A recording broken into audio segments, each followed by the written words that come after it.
मीरा भाईंदर के विकास कार्यों को लेकर, मीरा भाईंदर की विभिन्न समस्याओं को लेकर मुख्यमंत्री देवेंद्र फडणवीस जी के साथ विधायक नरेंद्र मेहता और संबंधित वरिष्ठ अधिकारियों की एक बैठक हुई कल यानी 16 जुलाई 2025 को। इस बैठक में कई मीरा भाईंदर की समस्याओं, विभिन्न मुद्दों पर चर्चा हुई और कई निर्णय भी लिए गए और अधिकारियों को कई निर्देश भी दिए गए। आइए देखते हैं इस बैठक के संबंध में विधायक नरेंद्र मेहता ने प्रेस कॉन्फ्रेंस में क्या कहा। आप सबको पता है कि इस वक्त मानसून अधिवेशन शुरू है और मीरा भाईंदर के बहुत सारे प्रश्न हमने न्याय मिले इसके लिए कुछ लक्ष्य विधि हो, कुछ प्रश्नताश हो, अलग अलग माध्यम से सदन में रखे।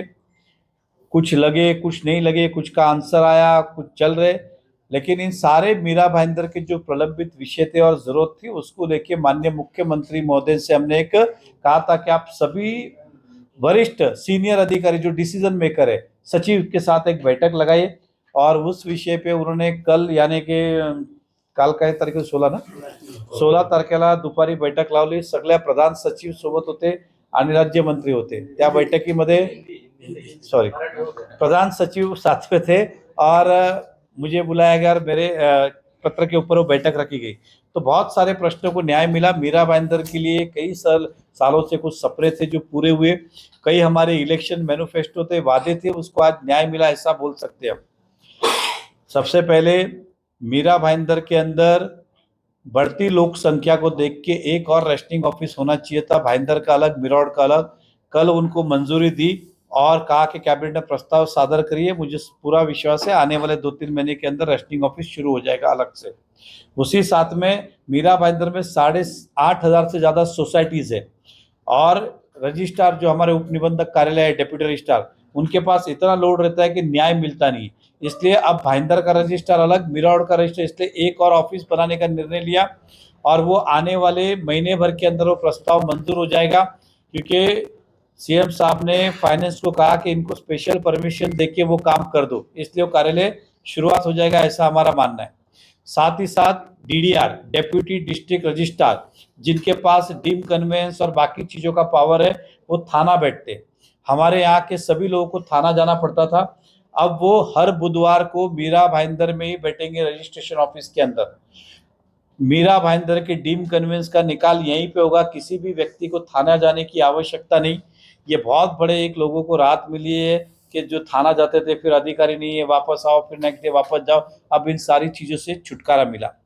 साथ ही साथ बहुत बार ऐसा होता है कि सोसाइटी कन्विंस कर लेती है घाई घाई में, सर्वे या किसी वकील के कहने पे, फिर मालूम पड़ता है कि उसमें कुछ गलत हो गया, तो उसका अधिकार कॉरिजेंडम का उनके पास नहीं था, या अपील का अधिकार जो था सीधा हाईकोर्ट था। उसके अंदर भी कायदे के अंदर बदलाव करने बोला और वो पूरे महाराष्ट्र के लिए कायदा बनेगा कि कॉरिजेंडम निकालने के अधिकार डीडीआर को मिलने चाहिए, कुछ गलती हुई तो उसको सुधारने का अधिकार मिलना चाहिए। अब इस प्रकार का भी निर्णय हुआ, तो रेस्टिंग ऑफिस जल्दी शुरू होगी। डीडीआर का ऑर्डर तो मुझे लगता है कि मैक्सिमम टू मैक्सिमम सोमवार मंगलवार तक आ जाएगा, क्या वो मीरा भाईंदर में हफ्ते में एक दिन बैठे।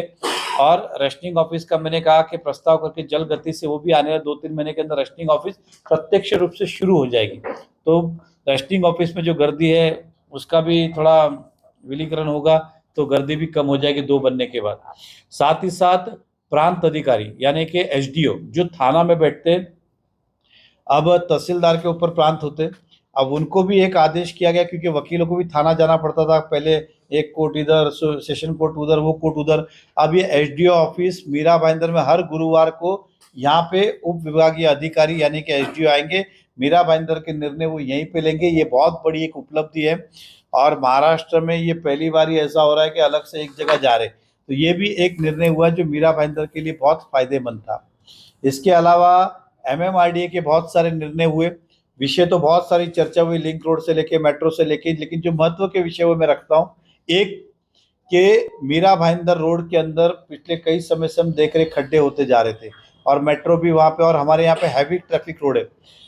अभी तक वो सीमेंट रोड इसलिए कि फंड नहीं, लेकिन कल माननीय मुख्यमंत्री जी ने एमएमआरडीए को कहा कि ये रास्ते आप इमीडिएटली शुरू करिए और ये छत्रपति शिवाजी महाराज से लेके महाराणा जी का, प्रताप जी का जो पुतला है वहां तक, मतलब जूना छत्रपति शिवाजी किले अपना काशीमीरा नाके से वो रास्ते का काम मुझे पूर्ण विश्वास है एस्टिमेट करके आने वाले 3 एक महीने में टेंडर होकर काम की शुरुआत होगी। जैसलपाक घोड़बंदर लिंक रोड जो पिछली सरकार थी महाआघाड़ी की, उन्होंने वो रद्द कर दिया था। माननीय मुख्यमंत्री ने कहा कि वो रास्ते का इंपॉर्टेंस है, उसको फिर से आप शुरू कीजिए। आपके पास कुछ पार्ट अगर लैंड नहीं है तो 70% होता है, 70% रोड करिए, साइमल्टेनियसली 30% भी ढूंढिए, लेकिन ये काम को आपको करना है। तो ये काम भी हमें विश्वास है कि अब जल्दी इस काम का टेंडर होकर ये काम की शुरुआत होगी।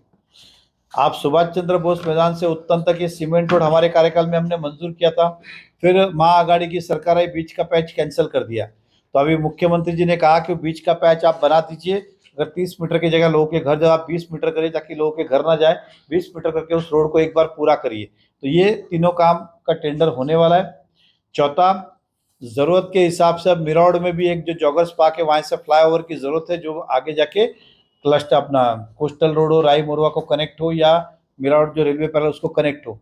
उसके अंदर भी प्रस्ताव रेडी करने बोला है। मीरा बंदर कॉर्पोरेशन को भी कहा है कि जो परमिशन आपको लेनी है वो करो, एमएमआरडी को लिया है और ये प्रस्ताव करना है, इस प्रकार का निर्देश एमएमआरडी की तरफ से एमएमआरडी अधिकारी को दिया। इसके अलावा बाकी जो प्रलंबित रोड है वो कोस्टल रोड हो सकता है, फिर ठाकुर मॉल से लेके वहां तक का रोड हो सकता है, सॉल्ट पेन का रोड हो सकता है। इस बारे में भी चर्चा हुई। कुछ सॉल्ट पेन की जमीन है, कुछ अलग अलग जमीन एक्वायर करनी है, वो उन्होंने जो कहा है उस हिसाब से आगे उस काम को भी जल्दी किया जाएगा। उसके अलावा एमएमआरडी सूर्या प्रकल्प मीरा भाईंदर का एमएमआरडी कर रही है, और ये एमएमआरडी कई समय से प्रकल्प जो लंबा लंबा होते जा रहा है।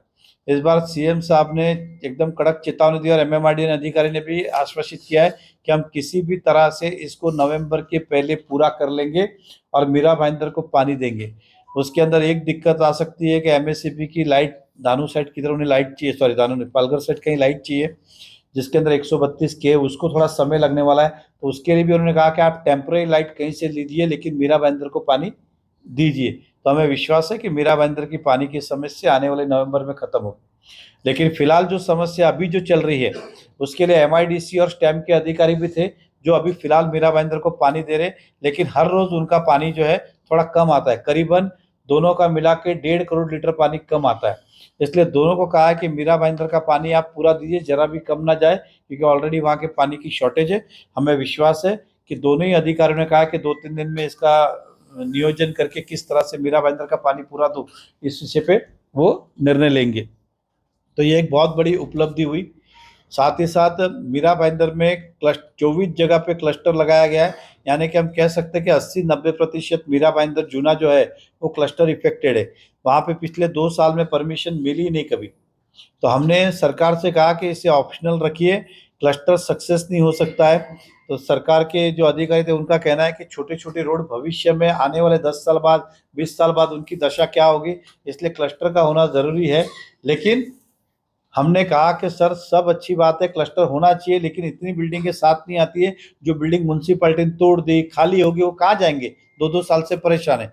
तो लास्ट में आधे घंटे चर्चा का दिन निर्णय हुआ कि जो लोग को क्लस्टर का बेनिफिट नहीं चाहिए, जो यूनिफाइड डीसीआर में जो प्रोविजन है उसके तहत वो एप्लीकेशन करे, उनको अब इंडिपेंडेंट परमिशन दी जाएगी।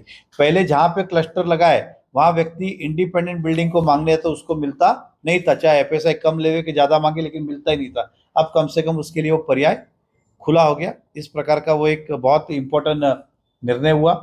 साथ ही साथ यूएलसी का भी उससे रिलेटेड रीडेवलपमेंट के लेके, क्योंकि बहुत सारी जूनी बिल्डिंग में उस समय बिल्डर ने यूएलसी के फ्लैट हैंडओवर नहीं किए, तो कलेक्टर साहब 13% पैसे भी मांगते थे और यूएलसी के फ्लैट भी मांगते थे। अब सरकार ने कहा कि दोनों में से एक ही आप ले सकते हो, और जिन्होंने दिया हुआ है तो उनसे रीडेवलपमेंट का 2.5% मांगते थे, उनसे कहा कि आप 1% कर सकते क्या इसको, और इसको खत्म करें। तो ये भी यूएलसी का निर्णय भी आने वाले 10-15 दिन में, और क्लस्टर का लिखित रूप से सचिव साहब मुझे विश्वास है 8-10 दिन में भेज देंगे, क्योंकि मुख्यमंत्री साहब ने स्पष्ट इस प्रकार के निर्देश दिए हुए। तो अब लोगों की ये जो चिंता है वो दूर होने जा रही है। इस प्रकार का ये निर्णय हुआ। उसके बाद इस शहर में कॉलेजेस बहुत कम है बच्चों की, विद्यार्थियों की संख्या में। तो पहले ऐसा होता था कि सरकार वैकेंसीज कॉल करती थी कि हमें 4 इंजीनियरिंग कॉलेज देना है, तो एक रायगढ़ जिला में देना है, एक थाना जिला में देना है, एक पालघर में, ऐसे अलग अलग जिला।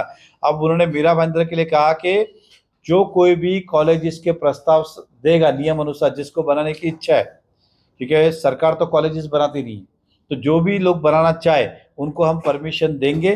तो आप पहले वैकेंसी की जरूरत पड़ती थी, कॉल करेंगे सरकार के ये कॉलेज के लिए एप्लीकेशन तब करते थे, लेकिन अब फ्री हैंड करके ये कॉलेज का एप्लीकेशन आप कर सकते हो, परमिशन देने को सरकार तैयार हो गई है। ये विषय पे एक बहुत बड़ा निर्णय हुआ है। और दूसरा क्या है? दो मेट्रो के भी ब्रिज थे हमारे जो इनकम्प्लीट है। गोल्डन नेस्ट का जो फ्लाईओवर बाकी है, जो दीपक हॉस्पिटल से पेट्रोल पंप से शुरू होगा और महाराणा प्रताप के पुतले जी के वहां पे रुकेगा, वो मेट्रो भी दम देके कहा है कि जल्द शुरू करो ब्रिज को। तो नवंबर तक उस ब्रिज को शुरू करने का एमएमआरडी ने आश्वासित किया है। और काशी मीरा में जो हाईवे को कनेक्ट करना है एक ब्रिज, वो उन्होंने कहा कि वहां पे कुछ स्लम है, वो लैंड एक्विजिशन करके उन्हें पर्याय जगह देना है, इसलिए वो मार्च तक हम करेंगे। ये भी इस बारे में निर्णय हुआ। भाईंदर वेस्ट तक जो मेट्रो लेनी है उसकी भी गति बढ़ाने की बात हुई। इस प्रकार के अनेक निर्णय हुए। साथ ही साथ भाईंदर वेस्ट के अंदर एसटी डिपो की जगह है जय अम्बे नगर के पास। कई सब अब एसटी का प्रमाण इतना मीरा भाईंदर में है नहीं, शहरीकरण होने के कारण, और कॉर्पोरेशन की खुद की बसेस है। वहाँ उन्होंने कहा कि आप इसको मल्टी लेवल बस डिपो बनाइए और इसको इंटीग्रेट करिए, जहाँ मीरा भाईंदर की बस भी खड़ी हो, मुंबई की भी हो, थाना की भी और एसटी की भी हो, क्योंकि एसटी वाले को उतनी बड़ी जगह की आवश्यकता नहीं, उन्होंने कहा है। तो इस प्रकार का प्रस्ताव तैयार करने का है और पुटअप करने का है, और मुझे विश्वास है कि ये प्रस्ताव जल्दी पुटअप होकर आगे बढ़ेगा और यहाँ की जो हमारी पार्किंग की व्यवस्था है बस की, उसको भी न्याय मिलेगा। दूसरा, पुलिस आयुक्तालय बन के काफी समय हुआ लेकिन कार्यालय नहीं है। इस विषय के ऊपर माननीय मुख्यमंत्री ने फाइनेंस मिनिस्टर को कहा कि उनके कुछ 8 करोड़ की रिक्वायरमेंट थी लैंड के लिए, बोला वो दे दो उन्हें पैसा और वो जल्द से जल्द करे। स्टाफ क्वार्टर का भी जो प्रस्ताव पेंडिंग था वो भी मंजूर करे। हेड क्वार्टर का भी प्रस्ताव रेडी करे ताकि जो जल्द से जल्द इनको न्याय मिले। लेकिन पुलिस आयुक्तालय और स्टाफ क्वार्टर, इसके लिए उनकी अग्रसेन भूमिका थी। ये भी एक प्रकार का निर्णय कल हुआ। आरक्षण, हाँ, आरक्षण नियम है का? आरक्षण हमने, देखिए आपको पता होगा, क्लस्टर के लिए भी हमने आंदोलन किया था, आरक्षण बचाओ का भी आंदोलन किया था। आज उसे न्याय मिला, सरकार ने माना, यूडी सेक्रेटरी ने माना, म्युनिसिपल कमिश्नर ने माना। म्युनिसिपल कमिश्नर ने कहा कि मेरे टाइम का नहीं है। बहुत सारे इलीगल, मतलब क्या आरक्षण में कितना बनेगा क्या बनेगा उसके कायदे, लेकिन यहाँ पे जो दिल में आया वो बनाया और घड़ी घड़ी आरक्षण बदले। उसके लिए सरकार ने म्युनिसिपल ऑफिस को फटकार भी लगाई है और कहा कि जो काम शुरू नहीं हुए तुरंत बंद कीजिए, और भविष्य में इस तरह का एक भी आरक्षण के अंदर खिलवाड़ नहीं होना चाहिए। और कमिश्नर ने कहा कि मैं इसका रिपोर्ट बनाता हूँ, दखल लेता हूँ और आइंदा नहीं होगा, इस बात का विश्वास दिलाता हूँ। इस प्रकार का म्युनिसिपल कमिश्नर ने कहा। और यूडी सेक्रेटरी ने भी कहा कि सर बहुत सारी गलतियां मीरा भाईंदर में बीच के पीरियड में हुई है और अभी हम भी इसका ध्यान रखेंगे कि इस तरह से ये गलतियां ना हो। मीरा भाईंदर को बहुत सारे डेवलपमेंट को लेके कमिश्नर के साथ चर्चा हुई, यूडी सेक्रेटरी के साथ हुई, एमएमआरडी के अन्य प्रश्नों पे भी, बाकी डिपार्टमेंट के जो सेक्रेटरी से थे उनके साथ भी हुई। लेकिन ये जो बड़े बड़े विषय जो मैंने आपको बताया, एक कि हमारे यहाँ पे एसडीओ ऑफिस हो, रजिस्ट्रार ऑफिस हो, रजिस्ट्रिंग ऑफिस हो, डीडीआर हो, फिर सीमेंट रोड, मीरा भाईंदर का सीमेंट रोड हो, जैसल पार्क घोड़बंदर लिंक रोड हो, राय मोरवा का रोड हो, एग्जाम्पल कॉलेजेस की बात हो, साथ ही साथ हॉस्पिटल का भूल गया। मीरा भाईंदर में जो हॉस्पिटल है यहाँ पे बच्चों के लिए पेटी नहीं है, एनआईसी जिसको बोलते हैं, वो भी मंजूर किए गए। बहुत बार पोस्टमार्टम के लिए बेड होने के बाद मॉर्ग रूम कम थे, वो भी इमीडिएटली 10 पेटी और देने के लिए कहा। 19 था, 19 में से 9 दे दिए, 10 दे दिए, 9 बाकी है, वो भी जल्दी मिलने वाला है। मीरा भाईंदर के अंदर पंडित भीमसेन जोशी रघुनाथ में ब्लड बैंक नहीं है, उसकी भी फूड एंड ड्रग की मंजूरी हाथों हाथ मिली और अब जगह भी नक्की होगी। जल्दी मीरा भाईंदर का पंडित भीमसेन जोशी रघुनाथ में ब्लड बैंक शुरुआत होगी। फिर केमोथेरेपी कैंसर के लिए 5 बेड अवेलेबल करके दे, वो भी उन्होंने मंजूरी दी।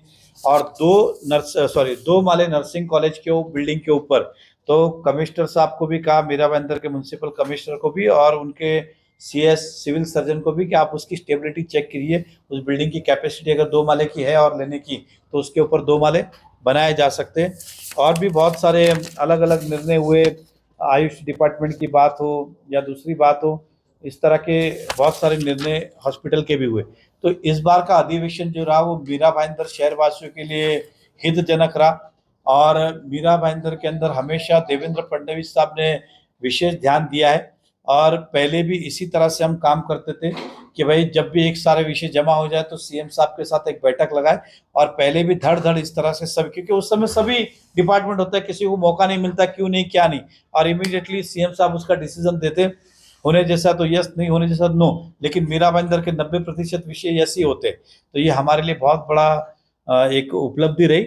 मैं शहर वासियों की ओर से, मीरा भाईंदर की ओर से, हमारे देवेंद्र फडणवीस जी महाराष्ट्र के मुख्यमंत्री का धन्यवाद करता हूं कि इस तरह से फास्ट एक दिन में 2 घंटे के अंदर इतने डिसीजन लेने, ये बहुत बड़ी उपलब्धि है। नहीं तो फाइलें घूमती रहती है, निर्णय होते नहीं है, इस बाबू से उस बाबू, लेकिन माननीय मुख्यमंत्री जी ने एक कर दिखाया।